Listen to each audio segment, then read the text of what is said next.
오늘 우리가 함께 파헤쳐볼 이야기는요, 바로 AI와 일자리의 관계에 대한 겁니다. 어쩌면 우리 모두의 미래가 걸린 질문이기도 하죠.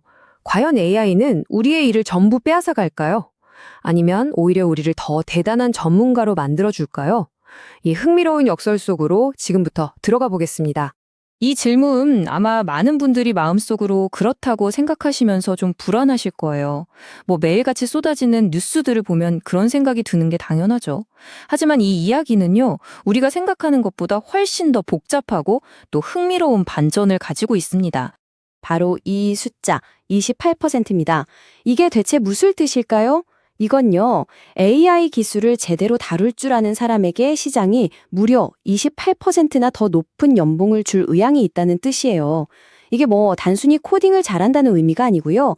AI를 내 일에 활용해서 더 나은 결정을 내리고 새로운 기회를 찾아내는 능력, 바로 그 가치를 말하는 거죠.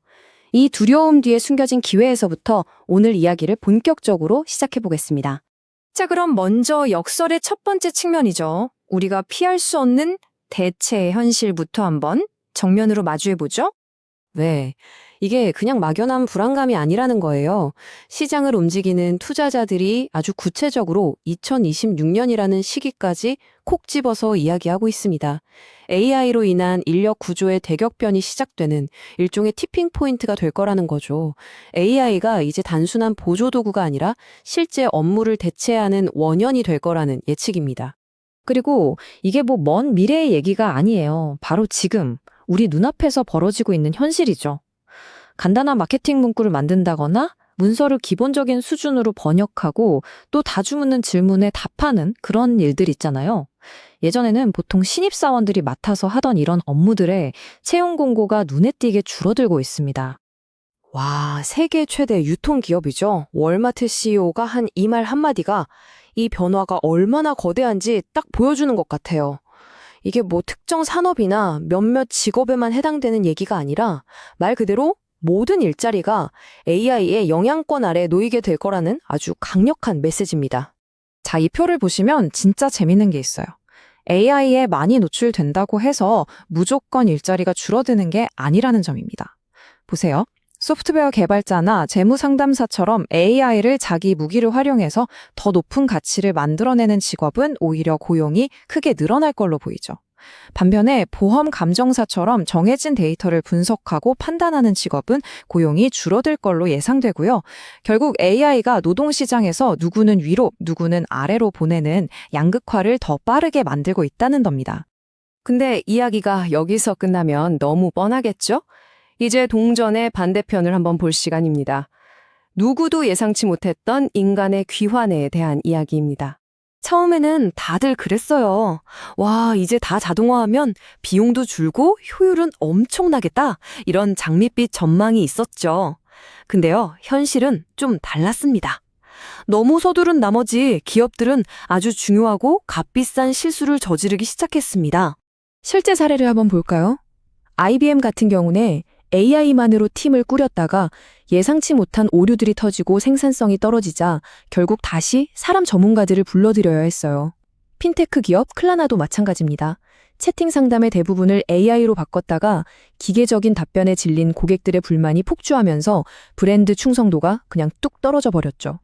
그리고 이 모든 상황을 딱 한 숫자로 보여주는 게 바로 이겁니다. 55%. 이게 뭐냐면요. 한 리서치 기관의 조사 결과인데 AI 때문에 직원을 내보냈던 기업의 절반 이상이 그 결정을 후회하면서 몰래 다시 사람을 뽑고 있다는 거예요. 이걸 조용한 재고용이라고 부르더라고요. 인간의 판단력과 공감 능력이 왜 필요한지를 시장이 몸소 보여준 셈이죠. 자, 그럼 대체된다는 흐름이랑 또 인간이 돌아온다는 이 상반된 흐름, 이걸 대체 어떻게 이해해야 할까요? 미래는요, 인간 대 기계의 경쟁이 아니라 인간과 AI의 협력, 바로 새로운 AI 동료의 등장으로 정리해 볼 수 있습니다.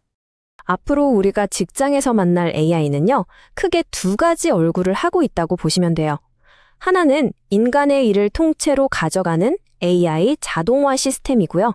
다른 하나는 인간의 능력을 몇 배로 증폭시켜주는 인지 증강 도구입니다.